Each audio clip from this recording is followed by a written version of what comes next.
अस्सलाम वालेकुम पाकविल्स, मेरा नाम है सलीम है, जो पाकविल्स यूजर रिव्यू सीरीज़ के एक और एपिसोड के साथ आपकी खिदमत में हाजिर हैं। आज के यूजर रिव्यू हम हैदर रमान साहब के साथ करें। हैदर रमान साहब पहले पाकविल्स की टीम का हिस्सा भी रहे और आपने इनको गाए बगाए डिफरेंट रिव्यूज़ में देखा होगा। ये उल्टी सीधी गाड़ियाँ लाने के माहिर है, मुझे अच्छी तरह याद पड़ता है। हमने निसान नोट का भी इकट्ठे किया था, होंडा फिट का भी किया था, और आज हम जिस गाड़ी का करने आए हैं इसका एक मॉडल वेरिएंट है जी, निसान लीफ मॉडल 2020। और इस गाड़ी की सबसे इंपॉर्टेंट बात ये कि 100% इलेक्ट्रिक है, राइट? 100%। सो हम ये कह सकते हैं कि नोट के इलेक्ट्रिक वर्जन को लीफ कहते हैं, कह सकते हैं इम्प्रूव करके उसको, लेकिन ये टोटली इलेक्ट्रिक है।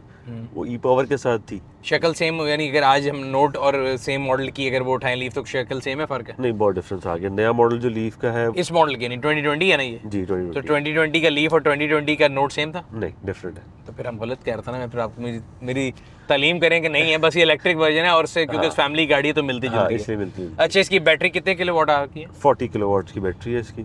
40 किलोवाट आवर्स की बैटरी है। और क्या चार्जिंग इसकी जो क्लेम है, कितना माइलेज का दे रही है? इसकी जो कंपनी क्लेम करती है वो 235 से 240 क्लेम करती है किलोमीटर्स। ठीक है। और प्रैक्टिकली इसके जो है वो क्लाइमेट पे डिपेंड करता है। अगर तो गर्मी थोड़ी ज़्यादा है तो 180 ये 180 से 200 किलोमीटर्स, और आजकल मौसम बेहतर हुआ है तो ये 225 to 230 बेहतर। अभी बेहतर हुआ ना, दिसंबर में जाके और नीचे चली जाएगी, हीटर से और नीचे जाती है, नीचे जाती है। इवन मैंने रात को चार्ज किया तो उसने 296 की रेंज शो की है मुझे। मैंने स्क्रीनशॉट लिया था, मैं शेयर करूंगा। तो इतनी इंप्रूव कर ली। उससे पहले जब चार्जिंग की है तो उसने 248 250 क्लेम किया है। चलिए मैं सेफली कह लेता हूँ 40 है और ये 200 किलोमीटर चल जाएगी, ठीक है? 200 किलोमीटर 40 × 70 2800 रुपये में 200 किलोमीटर, सही है, ऐसा ही है। और 12 रुपए तकरीबन किलोमीटर पर कॉस्ट आ गई इस गाड़ी की, रनिंग कॉस्ट। चार्जिंग आपने कहा कि मैंने इंडस्ट्रियल का ही, कितनी देर में हुई 0 to 80? सर 9 तकरीबन मैंने 15% से नीचे तो कभी गई नहीं। 45 मिनट्स लग जाते हैं, 40 से 45 मिनट में ये अप्रॉक्सीमेटली। कहाँ से कराई? गो के पंप से, जो जोटाउन वाला जी है। मेरे पास उसमें 3 चार्जर हैं, एक स्लो वाला है, 2 तेज। ये स्लो वाले से हुई होगी, ये ब्लू वाले से, वो जो उनका राइट साइड में फर्स्ट चार्जर है। ठीक है। अच्छा, ये अगर होम पे चार्ज करें तो कितनी देर में करती? सर तकरीबन कोई 8 से 10 घंटे में फुल चार्ज होती है 0 to 100। और उसमें थोड़ी सी इसकी रेंज भी बेहतर आती है क्योंकि स्लो चार्जिंग होती है। जो स्लो चार्जिंग है उसके लिए आपको बोर शोर कराना पड़ता है न्यूट्रल का, कि ना कहीं भी लगा दो? आपने उसको अपने जो एसी वाला प्लग है, जो मेन, जो उसमें वो वायर्स थोड़ी सी हैवी होती हैं, उसमें आपने इसको लगाना है। उसका अर्थ ज़रूरी है। अगर अर्थ दिया हुआ है, अर्थ के साथ इसकी चार्जिंग भी फास्ट होती है थोड़ी। और बस सिंपल आपने उसको वहाँ पे प्लग इन करना है। चार्जर इसका मेरे पास पड़ा हुआ है, मैं आपको स्पेशल अर्थ वाली होनी चाहिए। मैं ये लोग क्लियर कर रहा हूँ, लोग जाके ना डायरेक्ट स्विच में लगा देते हैं, वो पुरानी वायरिंग होती है, फिर वो कहते हैं कि यार आग लग नहीं सकती थी। एक आम जिसमें आपका ये डॉक्टर लगता है, मोबाइल वाले एसी वाले उसमें लग जाता है इजीली, वहाँ पे चार्ज होती है। लेकिन उसको प्रॉपर अर्थ हो तो ये चार्जिंग प्रॉपर करेगी। और ये वॉल माउंट चार्जर है कि इसको आप कहते हैं कि ये मोबाइल चार्जर की तरह जहाँ मर्जी ले जाए? नहीं, जहाँ मर्जी लेते हैं, गाड़ी के अंदर ही पड़ा हुआ है ऐसे ही। एक तो होता है ना घर में आप माउंट कर लेते हैं तो वो फिर वहीं पे लग गया। नहीं, इसको आप जहाँ मर्जी कैरी कर ले। मैंने अभी भी रखा हुआ है कि कहीं भी जगह मिलती है। तो 200 किलोमीटर का मतलब ये कि आप इसको इंटरसिटी चला सकते हैं, इंट्रासिटी नहीं चला सकते, राइट? इंट्रासिटी तो, और ये इको से भी बहुत डिफरेंस में आता है इसके। वैसे आपस की बात है, इलेक्ट्रिक गाड़ी और जो अगर आपने फ्यूल इकोनॉमी की लेनी है, मैं तो ये कहता हूँ इसका जो ई पैडल है ये भी ऑन रखें ताकि ब्रेकिंग भी करे, सेव करे। और आजकल शहर में जितना रश है ना, उसमें तो आपको 60 से ई पैडल वैसे भी बहुत हेल्पफुल है इसके लिए। और ई पैडल की वजह से तकरीबन ई पैडल से आप एक पैर से गाड़ी चला लेते हैं, एक पैर से गाड़ी चलाते हैं। आपको ब्रेक भी नहीं करनी, आप उसी पे रखते हैं, बस वो हटाते हैं तो ब्रेक हो जाती है ऑटोमेटिक। निसान नोट में भी ये ऑप्शन थी, बड़ी अच्छी ऑप्शन है। इससे आपकी डिस्क पैड की लाइफ तकरीबन 50% इंक्रीज कर जाती है। अच्छा, निसान नोट में एक नॉन प्रॉब्लम थी एसी की, इसमें है नहीं बॉस? वो उन्होंने बेसिकली 2020 मॉडल में निसान नोट में भी इंप्रूव कर दिया सारा यूनिट, उसका एसी का भी यूनिट। निसान नोट में भी प्रॉब्लम हल हो गई। इसमें तो खैर वो प्रॉब्लम थी नहीं ना, पुराने वेरिएंट में भी नहीं थी, इसमें भी नहीं थी। थोड़ा सा डोमेस्टिक तौर पर उन्होंने जापान को डिज़ाइन किया हुआ था, बट जो उन्होंने मोटर्स और सारे एसी को चेंज किया 2020 में, तो निसान नोट में भी वो प्रॉब्लम खत्म हो गई। आज अगर 2020 की आप एक्वा या वो मंगाए तो वो क्या करती है जी? Approximately 65 to 70 lakh rupees. 70 lakh rupees की। तो उस, और ये कितने की है? ये 9 से 10 मिलियन के अंदर कॉस्ट करती है। 20 लाख ज्यादा आप भर के आ रहे हैं, बचत निकालते हैं। जो एक्वा होगी वो क्या करेगी 1 लीटर में? वो अप्रॉक्सीमेटली तकरीबन 20 तो कर ही लेती है। 22 करती है। 300 रुपए में 22 का मतलब हुआ कितना हुआ पर किलोमीटर? कितने रुपीज आ गया अभी निकाल लेते हैं। अभी इतनी मेरी अच्छी मैथ्स नहीं रही इस जमाने में आके। कितने का आजकल पेट्रोल हाई साहब? 283 डिवाइडेड बाय 22, 12 रुपये 86 पैसे। सेम बचत तो कोई ना रही। तो आपने ये मंगाई है गाड़ी, क्या सोच के मंगाई कि टेस्ला के यूजर को हम अट्रैक्ट करेंगे? इसको बेसिकली ये कमर्शियल की हमने कॉस्टिंग निकाली। अगर इसे हम घर की कॉस्टिंग निकालेंगे तो मेरे बिल में इसने ज़्यादा से ज़्यादा 8 से 10 हज़ार रुपये का डिफरेंस लेके आई है।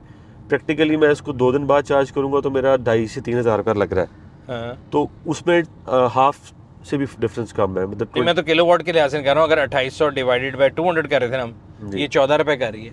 मैं फिर कह रहा हूँ जी हम घर वाले पे डालेंगे तो 12 रुपए। सो कॉस्ट सेविंग वाइज तो अगर हाइब्रिड गाड़ी से करें तो कोई कंपैरिजन नहीं है, सेम ही है। नहीं बॉस, अगर हम इसको अपनी चार्जिंग घर पे करें इसकी बैटरी की, तो फिर डिफरेंस बहुत यार ज्यादा है। घर का यूनिट भी 70 रुपए का हो गया ना, 40 किलोवाट आ रहा है, 40 यूनिट खाएगी तो 40 का मतलब क्या है देख लें।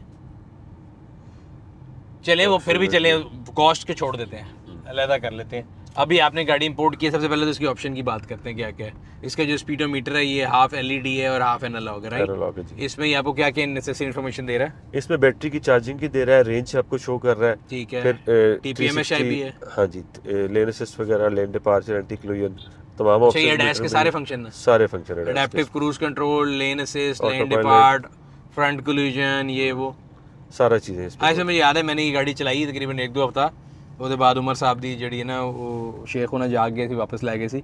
तो इसके अंदर ये आपके तकरीबन फर्स्ट लेवल जो है ना ऑटोनमस ड्राइविंग थी। अच्छा, इसमें ये ई पैडल का बटन है, इसको चला के देखा? जी, पैडल ऑटो ब्रेकिंग करती है। बेसिकली इसके अंदर रीजनरेटिव ब्रेकिंग है ना बेसिकली, तो अगर इसके आप लेवल सेट कर सकते हैं। इको मोड आ गया, यहाँ पे इसका जो गियर आ गया, हीटेड और बहुत हीटेड सीट्स है इसकी, 2 चार्जिंग हीटेड है, कोल्ड नहीं है, राइट? नहीं, कोल्ड नहीं। ठीक है, आजकल सर्दी आ रही है, हीटेड सीट सही है। 2 चार्जिंग पोर्ट आ गए। ये गाड़ी का पुश स्टार्ट है, पुश स्टार्ट है। चलते चलते बाद क्या होगा? न्यूट्रल हो जाएगी, हो जाएगी। हो जाएगी। क्या करें, रजा साहब अक्सर आजकल मेरे साथ ये कह रहे हैं कि मैं ये कर दूं तो क्या होगा? सर ये हर दफा वीडियो में आपकी ये क्लेम चलता है, लेकिन ये न्यूट्रल गाड़ी कर देता है, गाड़ी बंद नहीं होती। अच्छा, ये क्लाइमेट कंट्रोल सिंगल जोन हो गया जी। Single zone. ये ऑटो क्या चीज़ है? Auto heat and. अच्छा जी। अगर हम इसके हेड यूनिट की बात करें तो ये चीनी जापानी में काफ़ी कुछ सिखाता है ना हमें जी, थोड़ा बहुत ट्रांसलेट हुआ हुआ, लेकिन मोस्टली जापानीज में ही है, क्योंकि जापानीज बेस्ड वेरिएंट है ये। अच्छा, तो वो उन्होंने अकॉर्डिंग इसको डिजाइन किया है, तो इसके लिए सीखना पड़ता है। लेकिन अब इन्होंने कई चीज़ों के ऊपर लिख दिया, ब्लूटूथ ही बना दी है, दोनों चीजें ट्रांसलेट हुई इंग्लिश में भी और जापानीज में भी। तो इसके अंदर एंड्रॉइड ऑटो और एप्पल कारप्ले के साथ है ये। वाइड नॉन वाइड दोनों इन्होंने यूज वाइड है। वाइड है।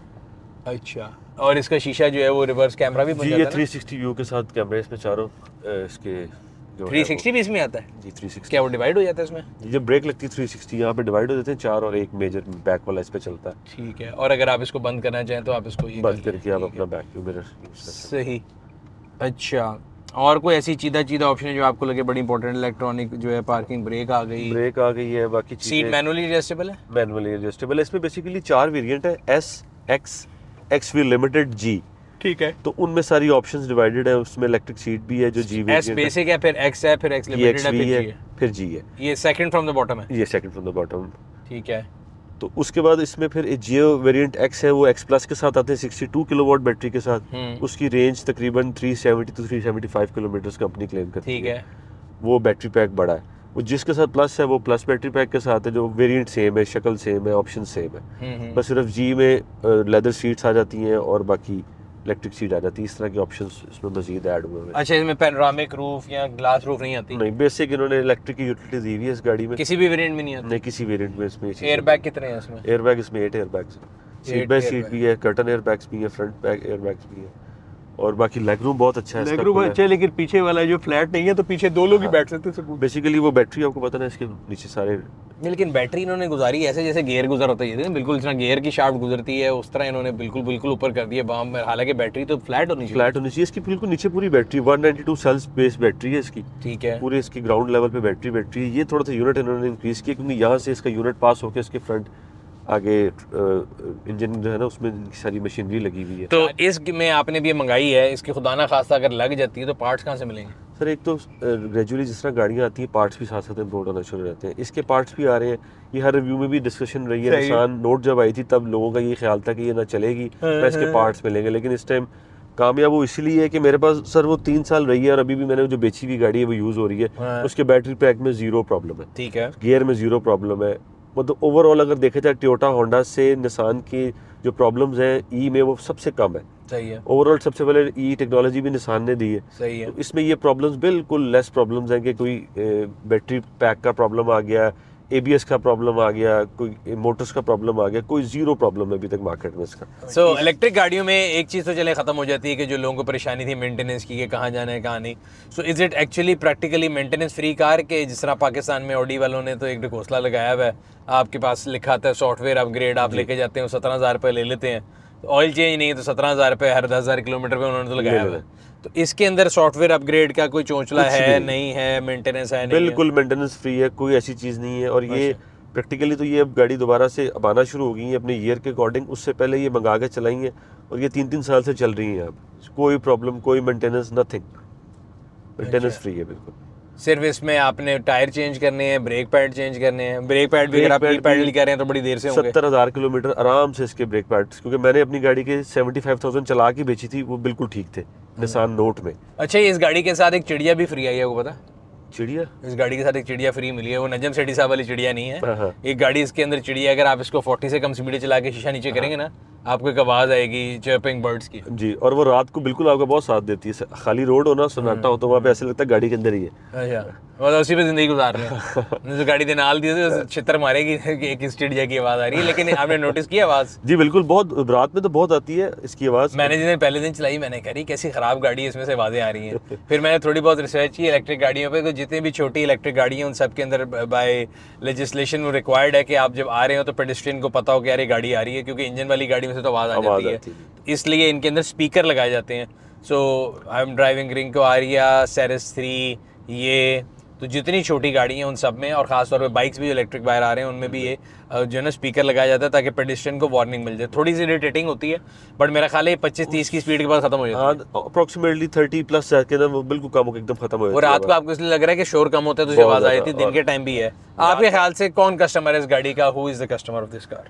सर, इस गाड़ी का कस्टमर वही है जो फिलहाल हाइब्रिड यूज़ कर रहा है और थोड़ी सी लग्जरी इंक्रीज करना चाह रहा है और अपना खर्चा भी थोड़ा कम करना चाह रहा है। क्योंकि प्रैक्टिकली मैंने तो इसको 3-4 माह चला के देखा है, घर की चार्जिंग पे आपकी जो जेब खर्चा है ना पेट्रोल वाली, वो उस पर बहुत फ़र्क है। आपका 50 to 70% डिफरेंस आपकी पॉकेट पे आ जाता है। अगर आप कमर्शियल पे जाते हैं तो तकरीबन इसमें 20% का डिफरेंस है, लेकिन अगर आप घर की चार्जिंग पे रखते हैं तो 50% का डिफरेंस आ जाता है। तो आप ये कह रहे हैं वो बंदा है जो इस बारे में कॉशियस है, जो बच्चों के इस्तेमाल के लिए ले रहा था। बिकॉज मेरा तो पहली बात ये कि इलेक्ट्रिक गाड़ी किसी की फर्स्ट गाड़ी नहीं हो सकती, फर्स्ट नहीं हो सकती, second car. It has to be second और थर्ड कार। सेकंड में भी अगर आपके बच्चों की ड्यूटी पे आपने हाइब्रिड गाड़ी लगाई हुई थी तो आप उससे कंपैरिजन करेंगे।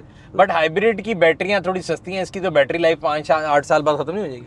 सर 10 साल तो है क्लेम इसका, लेकिन अब इतनी देर में क्या यूजेज आता है? क्योंकि मैं आपको निसान नोट का अपना पर्सनल रिव्यू बता रहा हूँ कि 5 साल हो गए उस गाड़ी को। मैंने 16 मॉडल थी और तकरीबन उसकी इंपोर्ट थी 18 की, तो अब 5वां साल चल रहा है। अभी तक उसकी बैटरी की लाइफ 80 से नीचे नहीं आई। सही है। 3-4 साल पहले चले, उसका रिव्यू भी हमने किया था, अब तक वो बैटरी रिटेन हो रही है। जबकि टोयोटा की तरफ अगर हम आए, हाँ, जो उन्होंने अभी नई अपने battery pack lithium one change किए हैं, उनकी लाइफ अच्छी है। तो खैर ये तो हो गई डिस्कशन इस बारे में। तो आपने कहा कि ये बंदा वो लेगा जिसको अपनी फ्यूल सेविंग का वो है और जो टेक फ्रेंडली है। हर बंदा नहीं ले सकता, हर बंदा नहीं, बट जिसने मूव करना है इलेक्ट्रिक पे, मेरा ख्याल है कि सॉलिड गाड़ी की तरफ अगर जाते हैं रिलायबिलिटी के तौर पे, तो फिर उसमें ये लीफ एक अच्छा डिसीजन होगा बनस्बत इसके कि जो जापानीज को छोड़ के चाइनीज़ गाड़ी है वो जब तक चलेंगी नहीं उनकी परफॉर्मेंस नहीं निकलेगी। आप रिव्यू करके तो एक प्रैक्टिकल बात देंगे, बट जब तक वो इसकी तो एक लाइफ है, इसका कि रिव्यूज़ पड़े हैं, इसकी रिलायबिलिटी का पता है इसकी, और ये आ भी बहुत पुरानी नहीं। लीव वैसे भी अमेरिका में भी बहुत चली थी और ये मेरा ख्याल है पहली इलेक्ट्रिक गाड़ी थी जो कि इकोनॉमी सेक्टर के लिए आई थी।